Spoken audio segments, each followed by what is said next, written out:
everyone.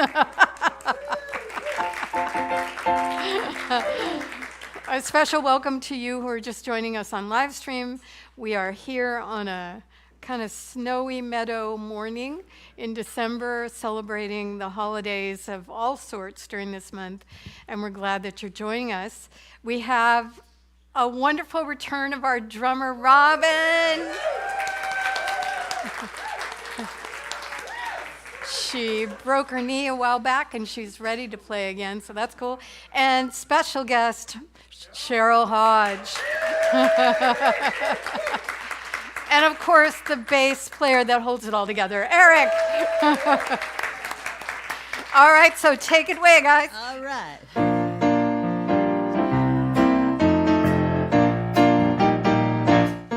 Even now, I am able. Even now, I am free.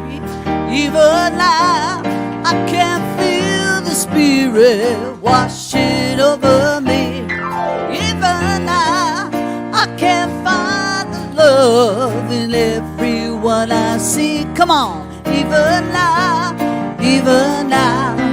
I am free. Second verse, let's do it. Even now, I am healthy. Even now, I am whole. Even now, I can feel the music deep down in my soul.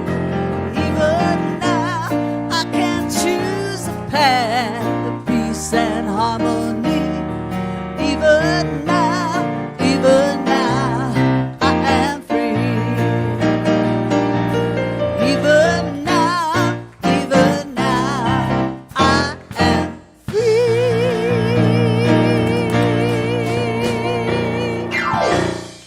All right.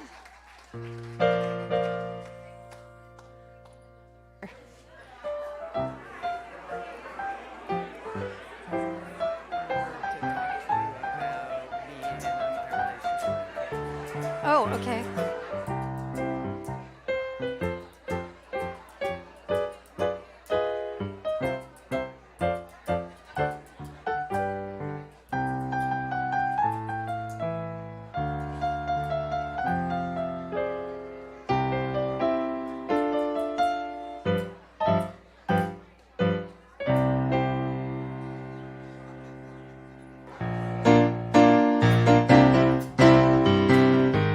Come on now. Let's all sing it.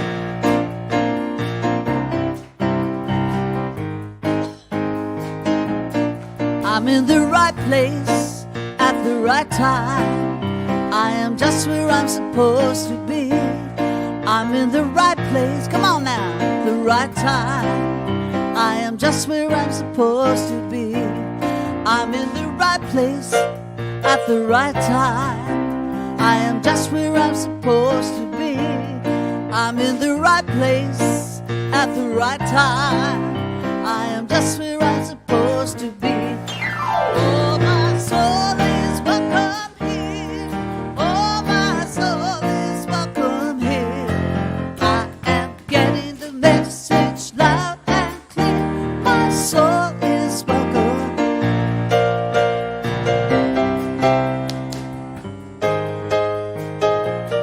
I'm in the right place at the right time. I am just where I'm supposed to be. I'm in the right place at the right time. I am just where I'm supposed to be. Oh, my soul is welcome here. Oh, my soul is welcome here. I am getting the message loud and clear. My soul is welcome here. I am getting the message loud and clear. My soul is welcome. My soul is welcome here. My soul is welcome here. My soul is welcome here. My soul is welcome here. My soul is welcome here. My soul is welcome here.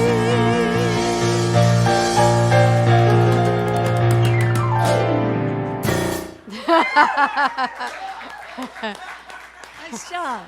She's back. um, we are in the middle, actually, of Advent, which is a very ancient tradition. It was actually started before the Catholic Church picked up on it, and then it kind of transferred into celebrating the weeks leading up to the birth of Christ. And we've taken it to nature.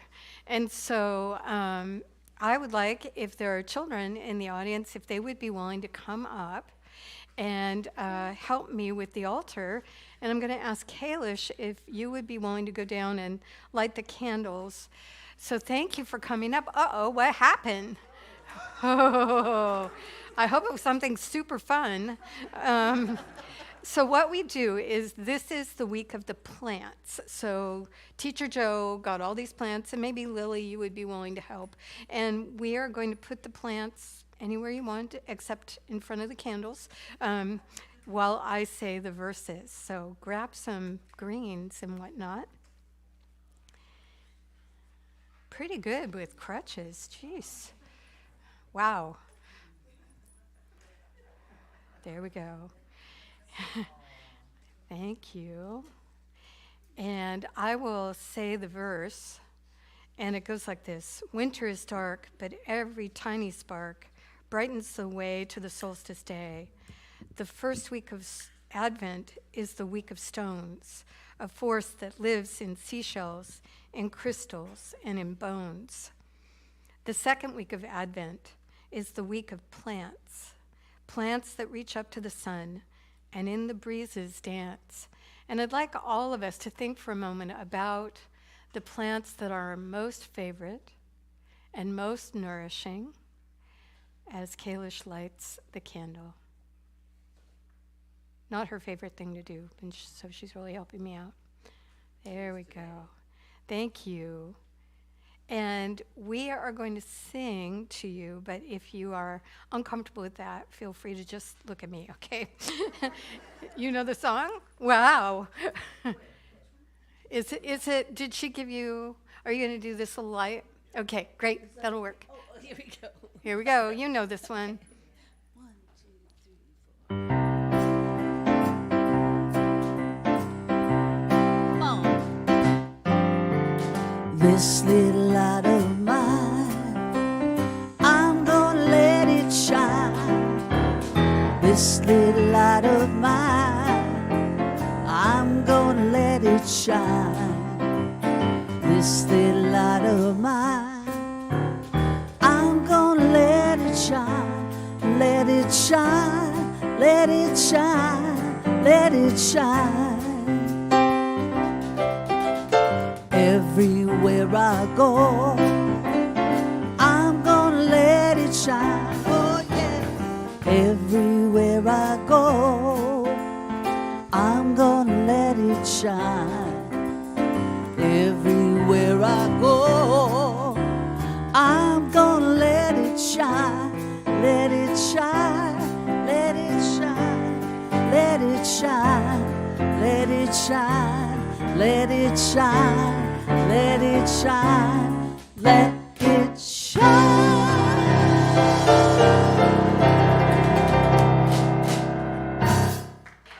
There you go.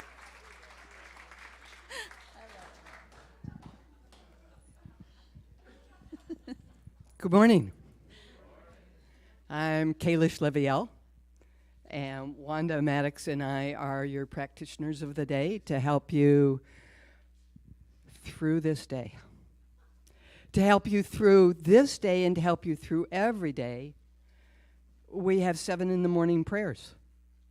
We have 7 in the morning spiritual practice that Monday through Friday. Thank you. To help us get on our way with a boost to the day, with a focus, just like I'm going to give you a focus right now for the invocation prayer after I remember to tell you to make sure your cell phones are off. Thank you. And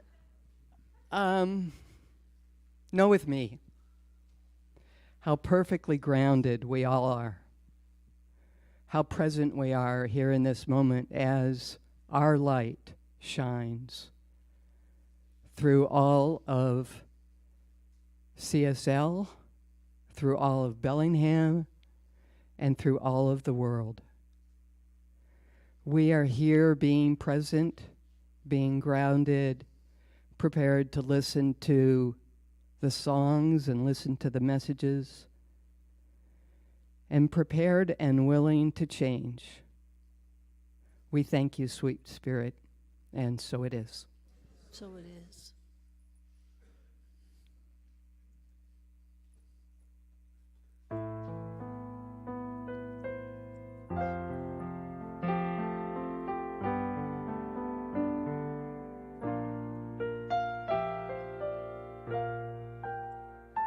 The breath of God is breathing me and resting in the breath of God.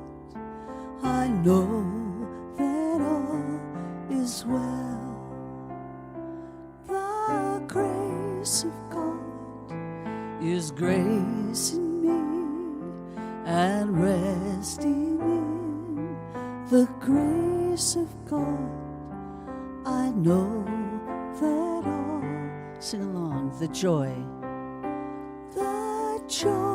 of God is joy in me and resting in the joy of God. I know that all is well. One more.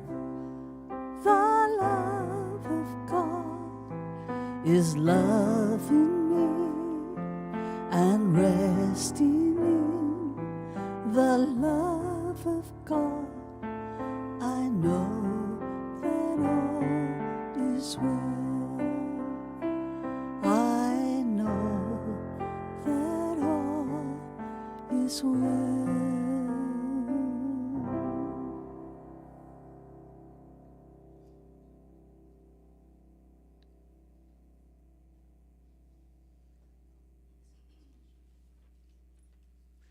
Thank you. I love that song. I want to also, speaking of thank you, I want to thank all of you for supporting the Dementia Project. Thank you so much. A lot of you came to that a couple of months ago, and it was wonderful, and I just thank you so much from the bottom of my heart for helping out with the dementia sing-along therapy. Thank you. It was wonderful. It was a great night. So, how do we cope with change these days? It's very difficult because it's been huge changes, overwhelming changes, everything just flooding in, one change after another. What is it now? And I don't even want to go into detail, but the only way that I've been able to get through it is baby steps. You know that movie with Bill Murray, Baby Steps? So I'm moving forward, and I hope everybody is, you can just curtail it a little bit by going one step at a time. And that's what this song is, one step at a time. Doesn't mean you can't change. It's just like one step at a time. 1, 2, 3. 1, 2, 3.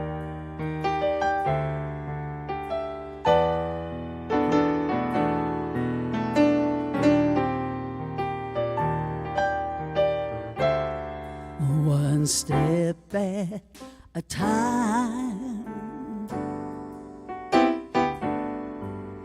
we'll find our way back to a place where we started when we believed in each other.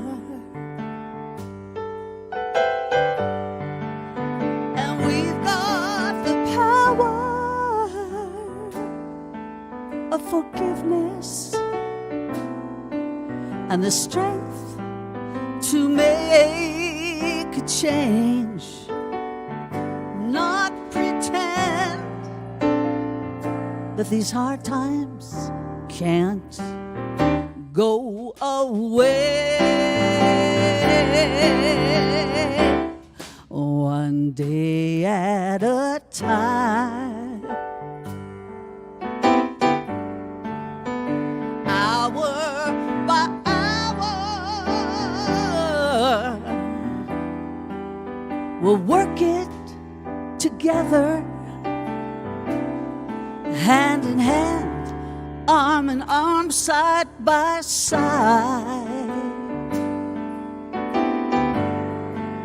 'Cause we've got the power of renewal and the willingness to make a change and give, not walk away to the safety of a life that's not lived. No, no.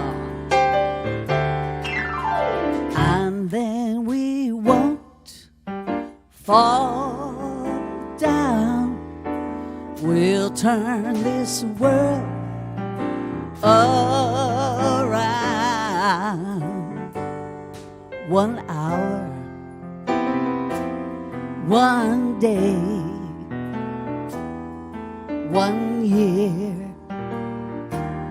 1 life, 1 step at a time.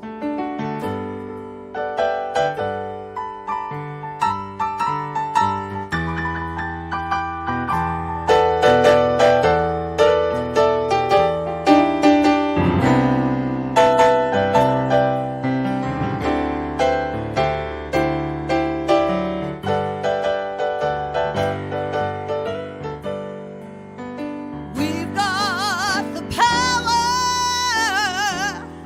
of renewal and the willingness to give, not walk away, run away to the safety of a life that's not lived. And then we won't fall down. We'll turn this world around. 1 hour, 1 day, 1 year, 1 life, 1 step at a time. 1 step at a time. Sing it with me now. 1 step at a time. 1 step at a time. Come on. 1 step at a time. 1 step at a time. 1 step at a time.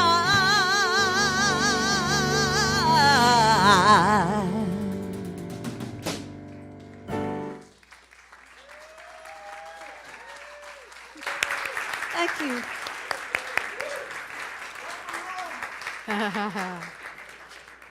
Thank you. All right, new month. Last month of this year, I can't believe it. And our theme for the year was grounded in spirit. And so in December, we wanted to come back around to that and actually talk about it from 12 months of experience. And so I have handed you a poem, and live stream audience, I believe our amazing tech people have it up for you to read along as well. This is a hard poem, but it's a really good poem. When I was first introduced to it, I was going through a divorce, and it was, let's just say, brisk. So be ready.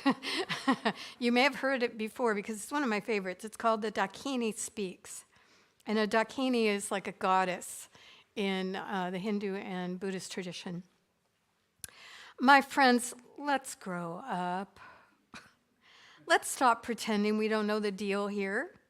Or if we truly haven't noticed, let's wake up and notice. Look, everything that can be lost will be lost.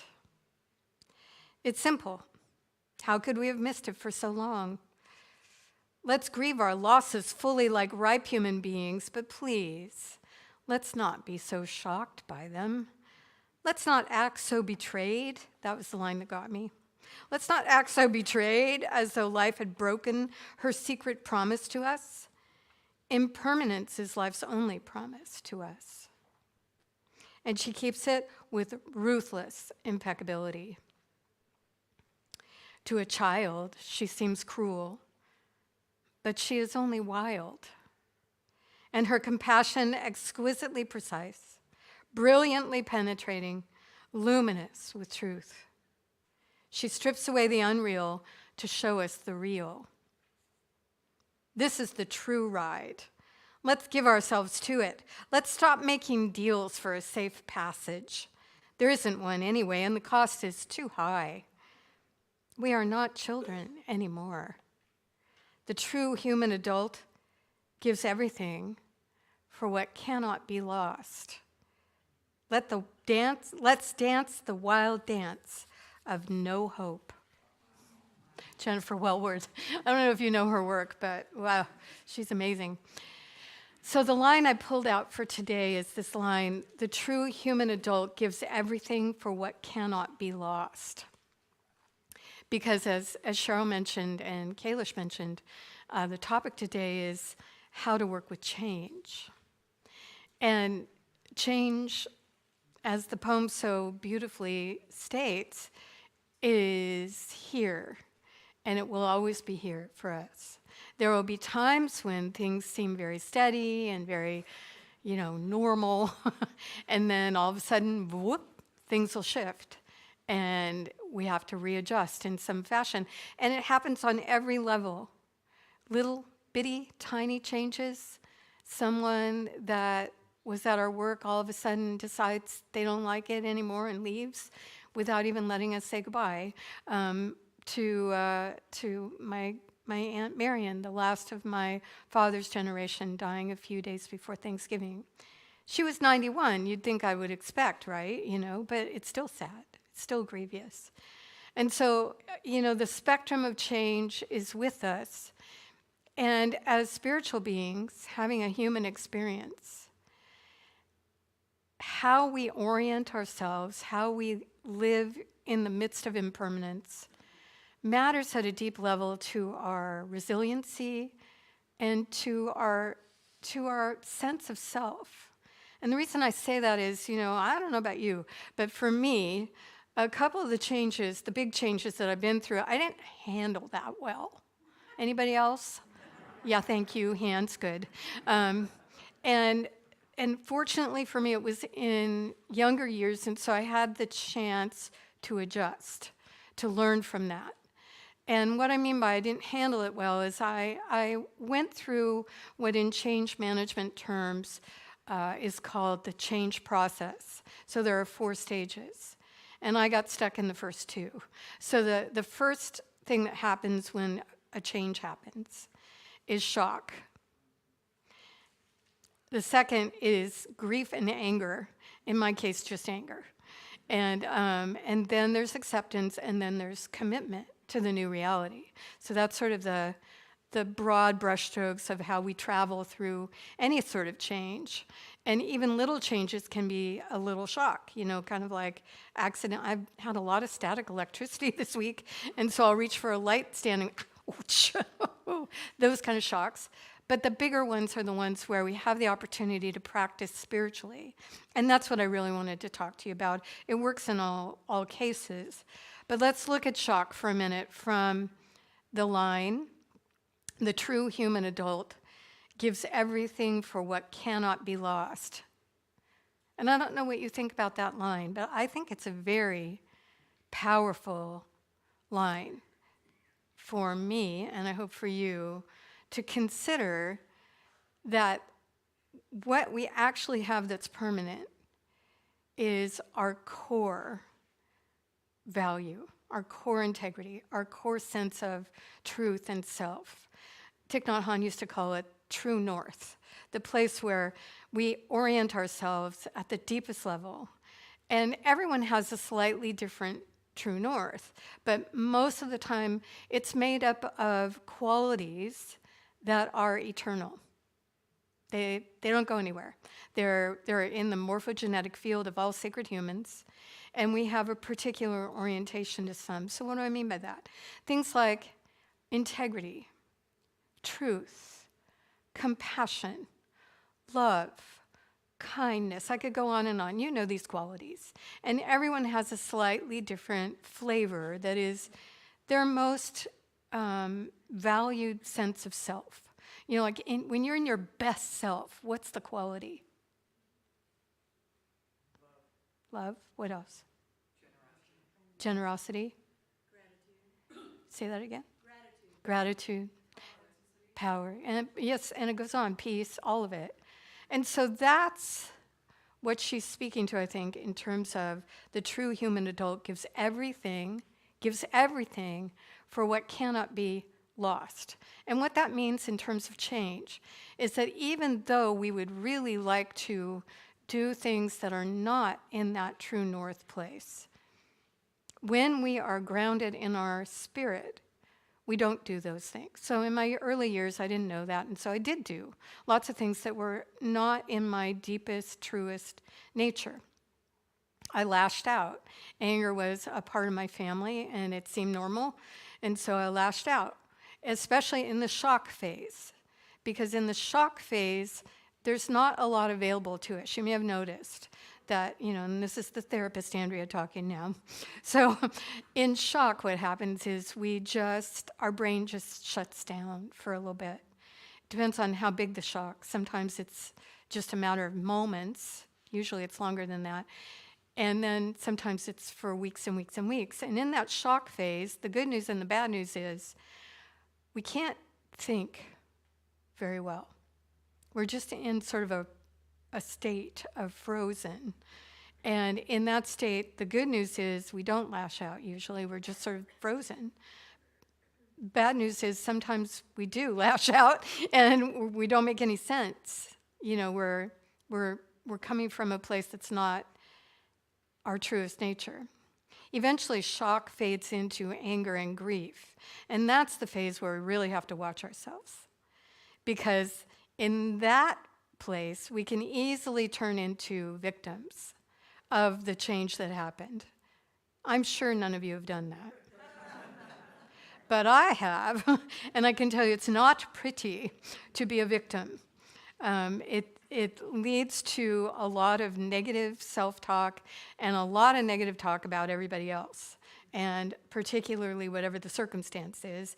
And it's almost 100% accurate, I think, that in the negative self-talk and the negative talk about other people, it's not coming from our deepest, truest self. At least in my case, it's not. And so what begins to happen for people that have committed to a spiritual path like you have, is we actually end up hurting ourselves in that phase by going out of integrity with who we really are. And as much as it would be kind of satisfying in a weird, egotistical way to have our negative self-talk and self-talk about others especially, and the situation somehow have a negative effect on others, the ego likes that. The spiritual side of us doesn't. It never works. Have you noticed that? It just never works. It only makes us feel crummy. It doesn't actually, there's so many quotes by so many people, and the quote goes something like this: hatred and a lack of forgiveness are like swallowing rat poison and thinking it's going to kill the other person. There's lots of quotes like that. And so that's where that happens, is in the anger, grief place a lot. And in that place, we have a choice, because we've moved out of frozen, and now we're in a place where our ability to think and come back to ourselves is much more available. And it's there that all the spiritual practice we've been doing, whatever the practice has been, can sustain us and support us in the change and in handling it in the highest and best way. And the questions I asked myself after my bitter experience of not living highly from my spiritual values as a young person, these are the questions I ask myself now when change happens and I'm feeling a lot of grief or I'm feeling angry. First of all, one of my teachers, Thich Nhat Hanh, used to say, if you're angry, don't do anything for 24 hours. Just don't. Don't say anything, don't do anything. Just walk. Do walking meditation. That's what he used to say, just walk. And he said, eventually you'll calm down to the place where you'll know what to do and what not to do. It's not that anger is wrong. It's actually sometimes extremely right. But anger is meant to be like a flash, and then it reveals an action that would be valuable to take. Maybe it's speaking kindly but firmly about a boundary being crossed. Maybe it's actually taking action in some regard at work or in society. Whatever it is, anger's not bad. It's actually valuable. What's bad about anger is that it wants us to do something right now. At least mine does. And right now is usually not a wise idea. So since I learned that from Thich Nhat Hanh in my 30s, thank God, now there's a waiting period. And it doesn't mean the anger subsides instantly, but what it does mean is I've learned to use my spiritual resources to work with that. And usually what it looks like is this. I'm not going to do anything. Thank you very much for saying this again in my mind. I will talk to you tomorrow, to my own mind, because it's like I'm not going to move. I'm not going to say something. I'm not going to do anything till I've had time to let the nervous system calm down and the spiritual tools come forward. The other questions I ask, especially in situations where there's loss of some sort, which often change brings, is I ask myself, and I do this actually a lot, even when there's not a lot of change, is, who do I want to be in this situation? Who do I want to be? Because it takes me right out of victim and into power again, into a sense of empowered spiritual self, because the answers are always the same for me. I don't know about you, but I want to be the highest and best sacred human I can be in this situation. It doesn't mean I'll be perfect at it, but I want to be loving. I want to be kind. I want to offer compassion. I want to be able to listen. I want to be able to be available and present, all those things, right? All the good stuff. And so that's a question that I ask myself when the ego wants to take me in a different direction, which will not end well for me. I finally learned that one. And so that question's important. And the other one I've learned to ask a lot is, what qualities are my truest? And can they anchor me right now? Because, of course, I forget what my truest nature is when I'm in deep anger or grief. Grief's a funny thing, isn't it? I bet you if I asked you for a show of hands, how many of you have something that you've grieved? Well, let's just do that. That's everybody. It's the permanence in the impermanence, the grief. And in our society, we're getting better and better about how to work with grief. For a long, long time, depending on the culture that your people came from, you might be allowed to experience and express grief, or you might not. In my family, they came from a tradition that did wakes and had the body on the dining room table for 3 days, and it was all very much there. And then when they came here to America, that all stopped. And it was like, don't talk about it. Be private with your grief. Don't upset anyone else. So just keep it to yourself. That was my people. I don't know what your people did. So when I started having big losses, I hadn't practiced how to actually grieve in a way that would be authentic for me. And it took a long time to figure out what that would look like. I do remember in my neighborhood there was an Italian woman, very old woman, when I was in my 20s. And she lost her husband, and she wore a black armband for a year. And I remember when I lost my parents that I totally understood that. And I wanted to do that too. It was like I wanted people to know that my life had radically changed and was never going to be the same, and that it was a significant and very difficult time. So we can do things to help each other with this stage of change. The main thing is to call ourselves into what we know to be true about ourselves and seek as much as possible to live from that place. There was a recent experience here with one of our community members, and sometimes when someone is deathly ill and they're heading toward death, different family members have different opinions about how that should all go down. You know, should go to a home, shouldn't go to a home, should be able to be on hospice, shouldn't be able to be on hospice, stuff like that. And it can really be ugly. And it's in the ugly that we get to be our truest self and not add to the ugly, but just try to stay anchored in the spiritual qualities that we are through it all. Not with self-righteousness or anything, but just staying there, because it's not going to help to get ugly back. So we then go from anger and grief eventually, sooner or later, we get to acceptance. Some of us somewhat reluctantly, but we get there. And this line, the true human adult gives everything for what cannot be lost, really comes into play in acceptance. Because now we've weathered the storm of shock and grief and anger, and now we're in a different position to accept the change.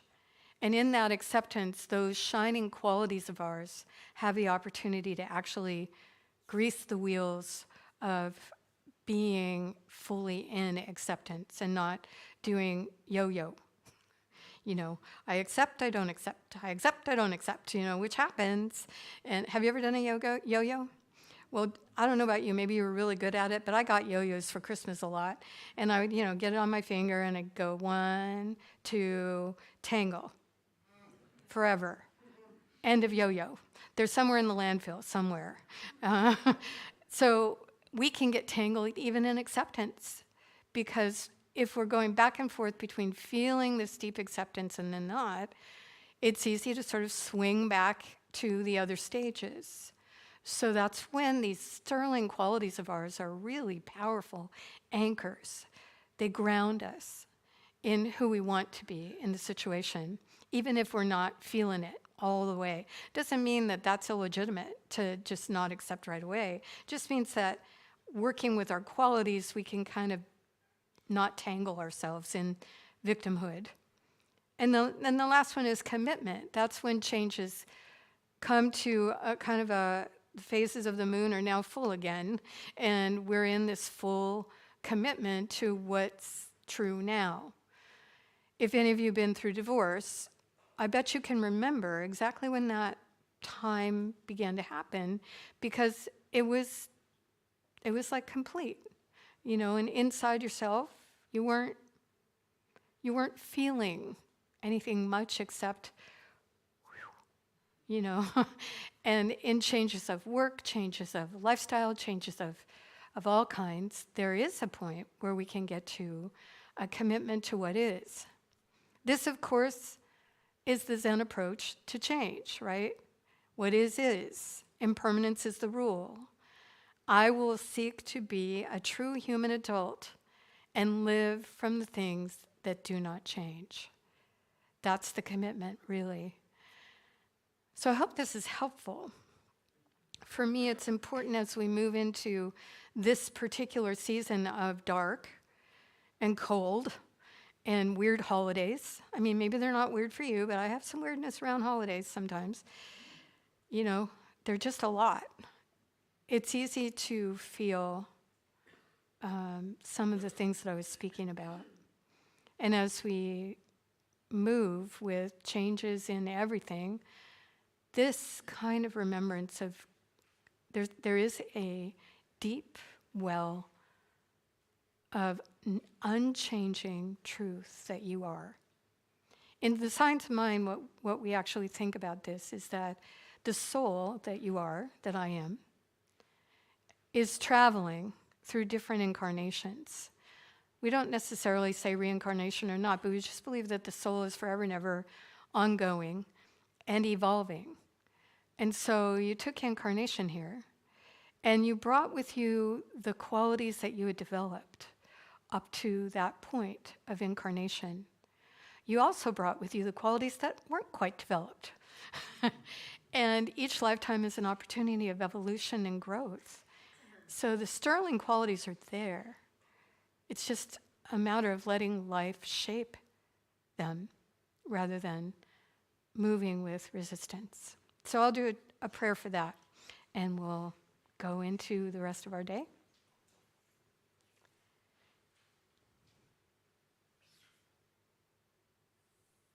And if you're in the blessed place of not having anything difficult happening right now, as I am, you may have someone in your life that is going through difficulty, and you can hold them in mind as I speak this prayer. What I know to be true is that there is a deep, powerful love and wisdom that is everywhere present, dwells within all of its creations, has never left any of those creations. It is the permanent, immutable self, the divine, that moves through all the impermanent structures that it creates, expressing itself uniquely, openly, powerfully, as we allow it. So I know for myself that this soul that I am is part of the divine. The soul that you are is part of the divine.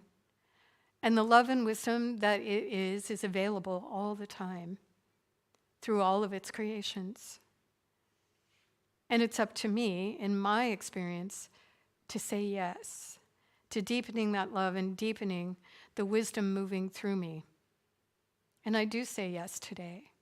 I open myself to the profound love that has no limit and the potent wisdom that allows me to move with grace and clarity in all that this life brings, remembering my true nature, living from it, and grateful for it. Say with me, and so it is. Thank you. Thank you.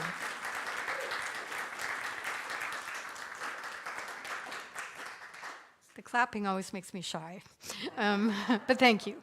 Our ushers, our decorative ushers today, wearing Christmassy colors, are coming up to receive the offertory, and in a minute. And our wonderful band, walk straight, Robin, walk straight. There we go.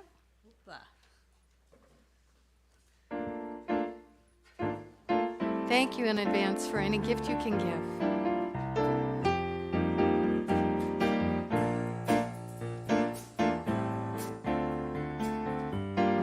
Here we go.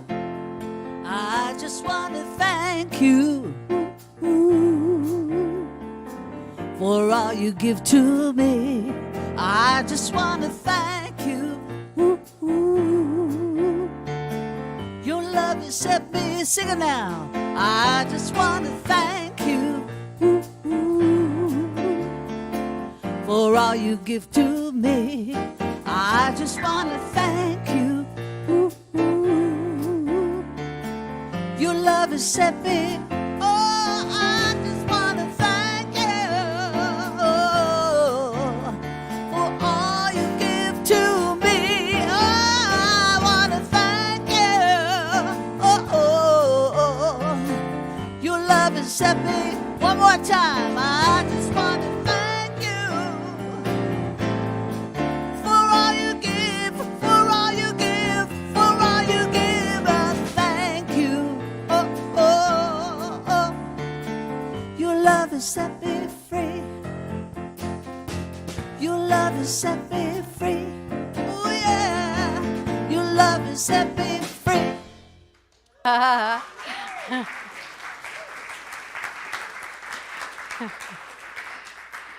Okay, well, this is the last week of the Giving Intention program, and if you're just joining with us, let me tell you a little bit about what that means. Once a year for 4 weeks, we come together, the budget team does their work, we figure out how much we are going to need for the year 2023-ish, and then we come to you, and in these 4 weeks, we say, this is what we're hoping can be pledged on a monthly basis, and this is how much for the year we're hoping to receive. And we have wonderful people who come and talk about why they give and why they love the center. And we have these forms called the Giving Intention forms, which you'll find by the way, back there in the back with Christine. She's holding them up. They're white. And we ask people to fill that form out and just give us an idea of what a monthly pledge would look like for them that they can really commit to. Because we love real budgets. You know, as much as I would like to put down, I'll give the center $2,000 a month. For my budget, that's not going to work. And I know for your budget, you kind of have an idea of what you can and can't give. So what's great about it is some of us can give a lot more, and some of us can't, but we can give something. And so the pledging happens. Some people give, $5 a month or $5 a week. Other people give hundreds of dollars, some even thousands of dollars a month. And that makes the whole thing flow. So I thought I would end our 4 weeks with two of my favorite practitioners, Joanne Allison and Kayla Schleviel, and they're going to talk to you a little bit about why they give. Come on up.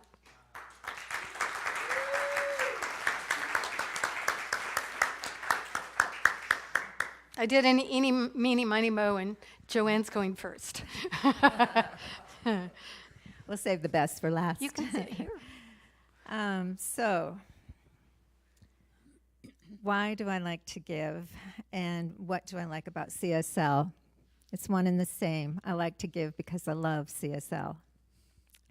So, CSL is a place of love and community. It began with Colleen and Bob as their dream, and it has evolved into a true and unique community with the work of Dr. Andrea and Joe. And a young mother here shared one day that she has lots of support from her family and friends, but there's something here that goes beyond that. It's a belief and knowing that we were always here for her and her family. And she has faith and trusts this belief. And that's what we have here. And in spite of the timeout during COVID, our community continues to thrive and grow in love with Dr. Andrea, Reverend Zena, adding her consciousness, her love, and her wisdom to the community. And we're all connected here. Another thing that I love are the classes to deepen my spiritual consciousness. Classes provide that, and they present another opportunity for us to get to know one another. And our schedule, if you notice, is usually packed with accredited classes and other classes, groups like Sangha, Longevity Stick, Kundalini Yoga, writing groups, art classes, ukulele classes, book studies, men's and women's group, creativity of all types, and connection. And here is the opportunity to make lifelong friends. We come together outside of service. I know we walk together, we play games, we hang out, eat together, go to movies. There's always something happening with members here. Another thing that I love is that, and what it gives to me, is that we support each other within this circle of CSL Bellingham. Many of you are on the congregational support team, ready and willing to help when asked, when you can. And another thing that I really love is that we're supporting those in the Bellingham community as well. We have at least 5 programs that we provide to in Bellingham. We have the Meal Train, Love Laundry, Family Promise, the Cake Brigade, and Care Cookies. And as always, we can provide this service because service is an expression of love. And just to mention 2 of them that you pledge directly to is Love Laundry. Projected for the end of this year based on the last 11 months, we will have, provided 550 loads of laundry. and for Family Promise since our involvement with them. We have been instrumental in moving 120 families from homelessness to housing.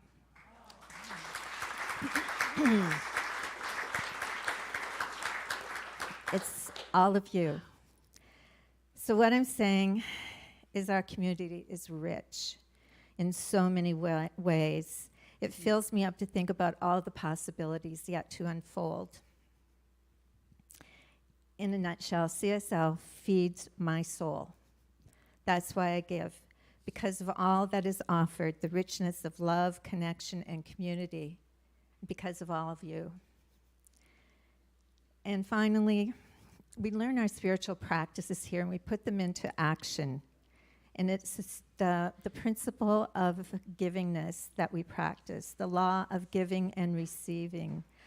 So that's why I give, because I want to be in that flow of life, that circulation. And so I give understanding that I'm not giving to get, but I'm giving freely and wholeheartedly. And all these richness, all of you and all the things, they come back. And so I invite you to join me to feed your soul, to maintain, sustain, and grow the richness and beauty that exists in this very special community.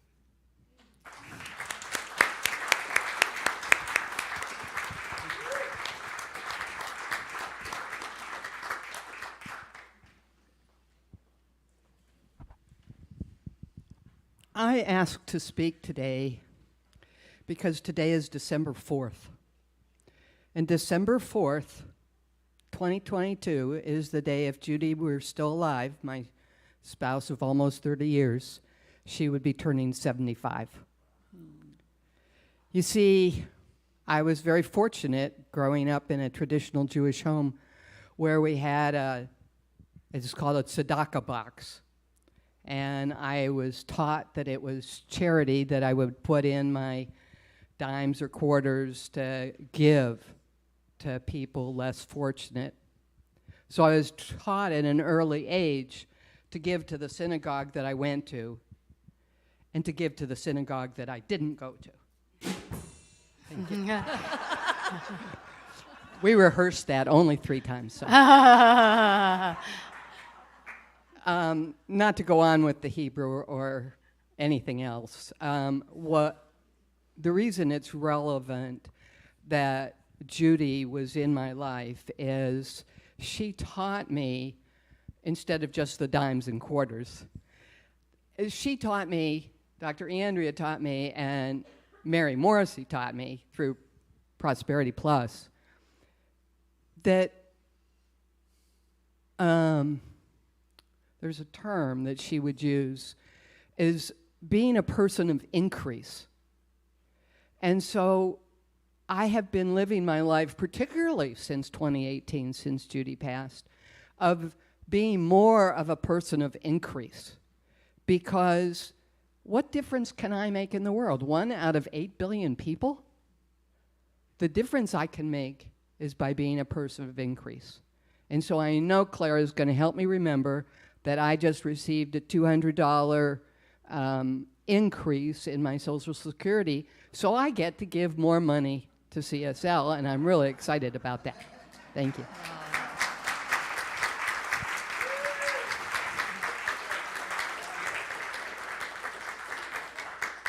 There you go. So where are we with our budget projections? So many people have generously signed up for the Giving Intention program that we're close. We're not there, but we're close. We're much closer than we were just a few days ago. Thank you. So we were asking for $205,000 to meet the expenses of next year that we've projected. And, you know, the budget team is great because we're all very fiscally responsible, kind of like let's pare it down to what's real. So we looked at, you know, the expenses that we've been having and used those as the basis, and then asked the question, what does this community need to do in 2023 that we're going to need money for? And so we actually need to build onto our office space. And so when we looked at that, we realized, ooh, That's a lot of money. Just applying for a conditional use permit is over $3,000. That's just applying. That's not materials or any of that. It's just applying. So we knew that we needed to build into next year's budget the opportunity to do all that. And we also have a wonderful staff of teachers now for our children, and we pay them because they're really skillful at being with our kids in weather like this and all the other seasons of the year, and give their hearts to planning and preparing every Sunday for a wonderful opportunity. So lots of things have been added, nothing outrageous, but enough to make it so that now, instead of the last year we asked for, we actually asked for 203,000, we received 190 something. So this year, 205,000. What we have right now is really close to 149,000. So if you do the math, we're only about 50,000 short. That sounds like a lot, and it is, but what it means is that we're hoping that because this is our last day, you'll consider, if you haven't already, making a pledge to the center. And it's a monthly pledge that we're looking for. One-time donations are always wonderful, but if you can support us through this next year, we would love that, at whatever level you can. The other two funds, the renovation fund, there's a lot of people knowing about the extension of the office, and so we're doing very well with pledges toward that at almost 16,000 for next year. And then Love Laundry and Family Promise, you all have pledged over 12,000 to those wonderful programs. So we really are an incredible place of generosity. And I just wanted to let you know, this is our last week.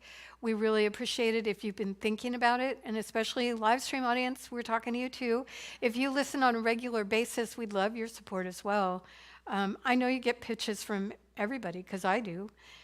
And so hopefully we are of value to you, and you can decide if you can give us anything that would help us meet our goal. Why do we end it this week? Because our board has to vote in the final budget in another 2 weeks. So what we'll do is probably what you do, is we'll look at what's been pledged. We'll go back to the tentative budget that we've been working with. And if we don't get all of it, we'll go, okay, what can we take out? And what do we need to add? Mostly we try to add classes or workshops or opportunities that would bring money in, but sometimes we have to cut too. So thank you, thank you, thank you. This is an amazing community, and next year is going to be an incredible year together. So in other news, taking the focus off that, today is the men's group. And no, it's next week. I always get that mixed up. I always want it to be the first Sunday. So next week is the men's group. Philip is in charge of that. And if you have questions that you have about that group meeting, please see him after the service for a moment. He's going to be in a meeting shortly. The women's group, I wanted to give anyone who's thinking about coming to the women's group, third Sunday of this month. Every December we do this really interesting women's group.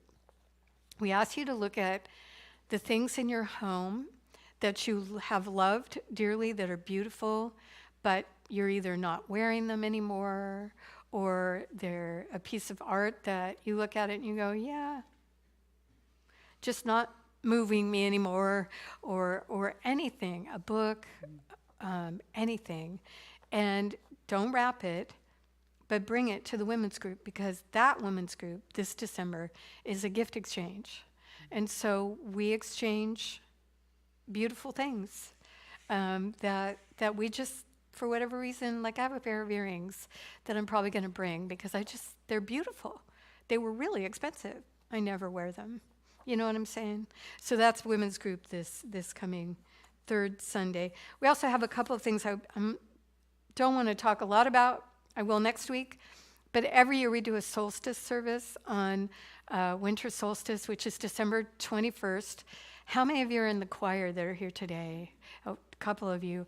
So the choir comes, Tabor comes, and we do a beautiful kind of recognition of the light returning. Joe breaks out the fires, and we have the opportunity to stand together in fire, in starlight, sometimes in snow, and just celebrate the return of the light. So that's happening Wednesday, the 21st of this month. And then on Christmas Eve, we do a very traditional traditional for us Christmas Eve service, which is a little wacky, but it's really fun. And we invite you to bring your children, your grandchildren, neighborhood children, because we sing Jingle Bells and we do the Christmas carols, and we are having cocoa and cookies afterwards. So just feel free to be involved in either of those services. They both start at 7. They both last an hour at the most. And so just a time in the day to kind of drop in, and you can invite people too. So that's happening. So the last thing I really want to leave you with is the Peruvian women that we are supporting, even though we don't know them. We know Rita, and Rita has been to the Mind Body Spirit Fair before, and she has taken on the project of raising money for women who are experiencing cancer in Peru. And many of those women do not have the money to pay for standard services for us, radiation, chemotherapy, things like that. So she's raising money by selling Peruvian ware. And we would love you to stop and visit. She'll be here next week as well, and support the women, support her in supporting the women so that they can have the treatment that they need. And that's enough for today. So why don't we stand and we'll sing our way out of the day.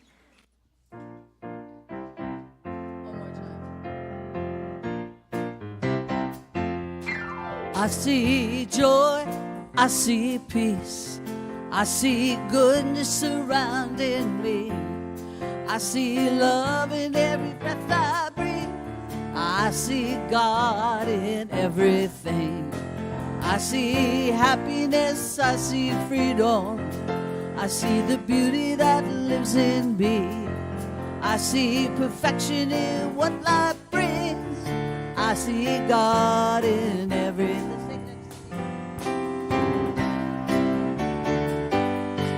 I feel joy, I feel peace, I feel goodness surrounding me. I feel love in every breath I breathe. I feel God in everything. I know happiness, I know freedom, I know beauty lives in me. I know perfection in what life brings. I know God in everything. I know God in everything. I know God in everything.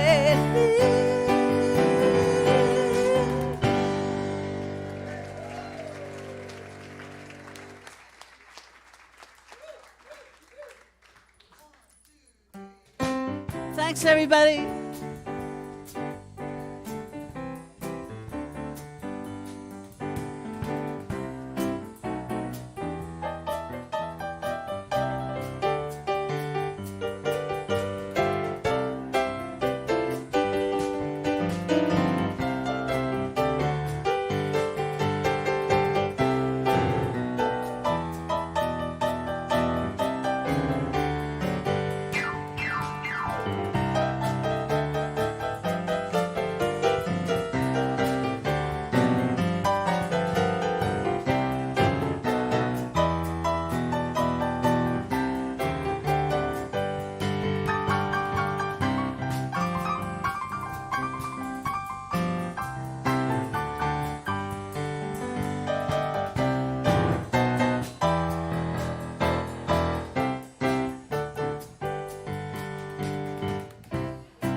Yeah, thanks.